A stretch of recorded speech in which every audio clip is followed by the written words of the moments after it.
Global Affairs says 2 Canadians are missing after that deadly crash in Lisbon, Portugal yesterday. Canadian officials are working with the local authorities to try to get more information. Meanwhile, work crews began moving pieces of the wrecked Funicular from the street today. 16 people were killed, many others injured when the cable car jumped the track and hit a building. Portugal's president and prime minister visited the site today. A mass was also held to honor the victims. Katie Wright's a freelance reporter in Lisbon. She joins us from the scene of the tragedy. And what are we learning tonight about this crash?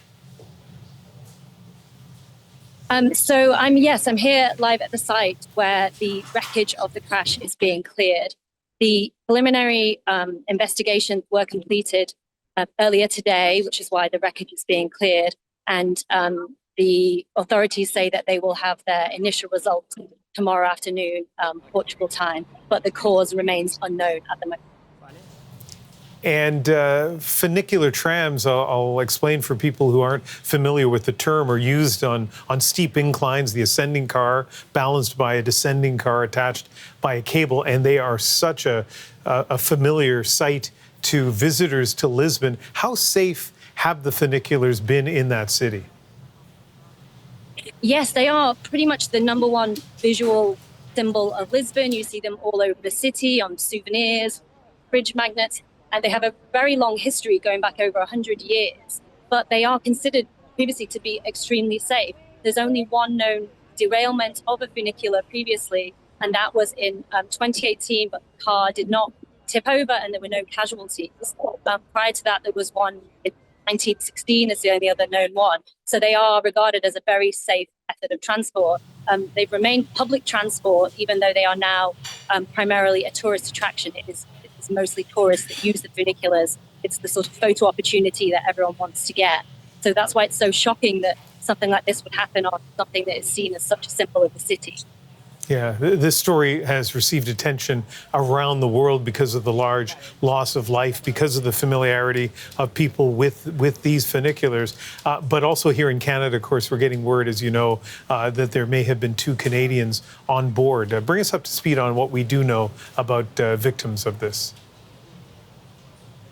Yeah, so far it's been announced there were 10 different nationalities among the dead, including Portuguese, South Korean, Swiss, German, and it's reported that 2 Canadians are missing, but it hasn't been the sort of conflicting reports about whether they are among the dead. So it remains unfortunately unclear at the moment. Yeah, and of course, understandable for anyone who's traveled before. You're not going to report to any authorities kind of where you're going on your day or two as a tourist. So whether, all we know right now is that they're not accounted for. Where they are, of course, still very much an open question. As I'm looking at the pictures of the wreckage of that funicular, I mean, I'm one of those people who was a tourist to Lisbon, and I've walked up and down that hill. These really have been a success in terms of drawing tourists, maybe too much of a success. Yes, a huge success. The Gloria funicular, the one that crashed, had a reported 3 million passengers per year, and they pay €4 each if you're a tourist versus €1.80 if you're a local and have a local transport pass here. So they generate a huge amount of revenue and are very sort of beloved in the city. One last question, Katie. You're there in the early hours of the morning. I assume this has been a huge shock to people in Lisbon, but tell me about the impact, the reaction in the city. Yes, it's hugely shocking. I came to the site earlier today where people were laying flowers, and I spoke to a Ukrainian woman she's an expat. She lives here in Lisbon, just opposite the crash site, and she came to lay flowers. She'd never actually been on the funicular because, as I say, it's such a tourist attraction, but she wanted to bring flowers to honor the dead. And I spoke to some Danish tourists as well. They came to lay flowers. It's really shocking for locals, for expats, and for tourists alike that something like this could happen.